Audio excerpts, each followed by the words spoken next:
Today's beer comes all the way from the US of A. Yep, this is a Hazy IPA and it's from Stone Brewery. But what's it going to be like? Keep watching to find out.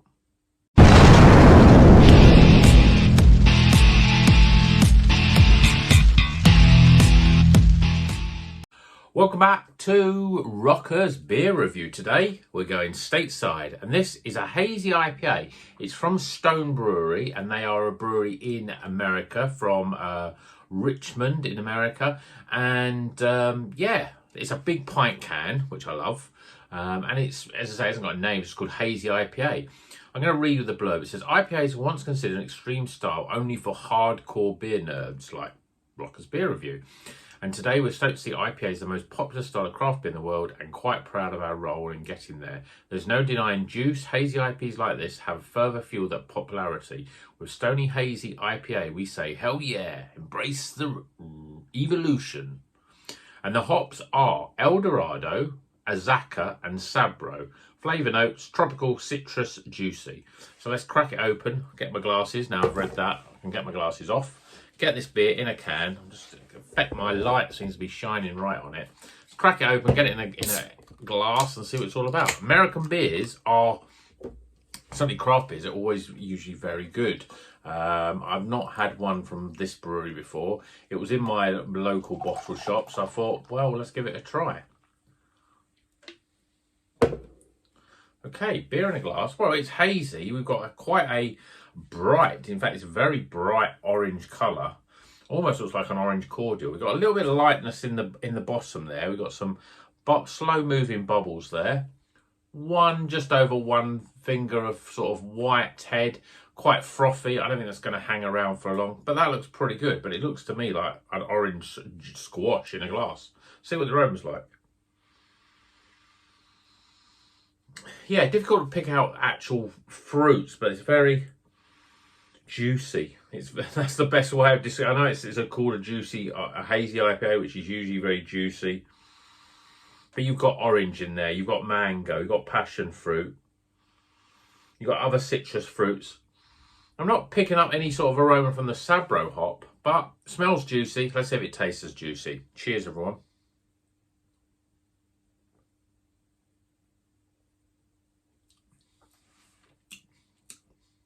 Yeah, it tastes really juicy. But again, it's got a sweet, orangey sort of flavour. I'm getting pineapple in there. I'm getting lemons and limes. Actually, less limes. There's no bitterness. I'm not really picking up much in the way of grapefruit or anything like that. It's very thin, though, and very light. And the juice flavours, I mean, I know I said it looks a little bit like an orange cordial, but it's almost got that slightly orange cordial taste to it. There's a little bit of sweetness there that just tastes a little bit artificial, as if it's got something extra in it. You know, I know these Americans like their sweet stuff, but it's got that slightly artificial sweetness in there, which gives it that flavour of an orange cordial. But that's a bit of a disservice because it's nice and juicy.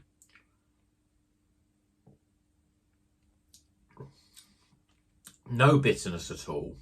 It's quite soft in terms of the carbonation, but it is quite light and it's quite thin.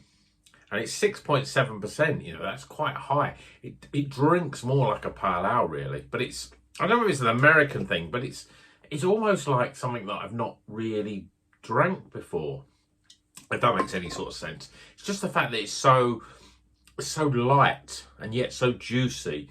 It doesn't have that sort of body that you get with a 6.7% IPA. It drinks, as I say, the mouthfeel definitely is much more like a pale ale, but it's juicy, very juicy. If I've said juicy enough, I think I'll say it again, it's very juicy. Flavour wise, let's go through those flavours. Orange, passion fruit, mango. There's a lightness of all those flavours. It's almost like a juicy mix. It's very difficult to pick out much flavour. There's a little bit of citrus. I said lemons and lime, but it's more lemon than lime. There's no grapefruit. Pineapple is probably another flavour that's in there. It's not bad. It's just a little bit. I think the lightness of it, the thinness of the beer, makes it easy to drink. Goes down really well. Nice, and it'd be a great refreshing sort of beer. But in terms of, it doesn't have the body that you'd expect from an IPA. I don't know if it's just this one. I'm not sure, but it's definitely a nice looking, funky can, pint can. It cost me just about £4.90. So. I mean, it's an American beer. You usually pay a little bit more. You usually pay a lot more actually for American beers, and it's in a pint can, so it's a big can. You're getting plenty of beer for your money.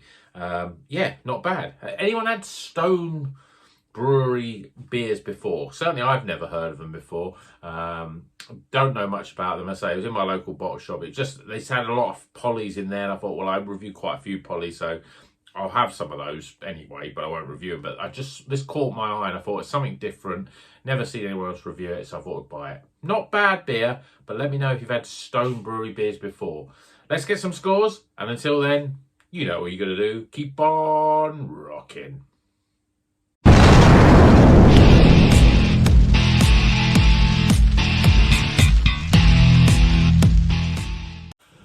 Okay, the scores are in for Stone Brewery's Hazy IPA, this very sort of funky can. Actually, I've just noticed it's got like I don't know what, like a devil sort of thing on the front there.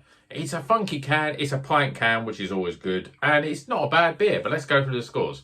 Starting with aroma, appearance, flavour, value for money, my overall experience, and that gives a total score just about recommended of.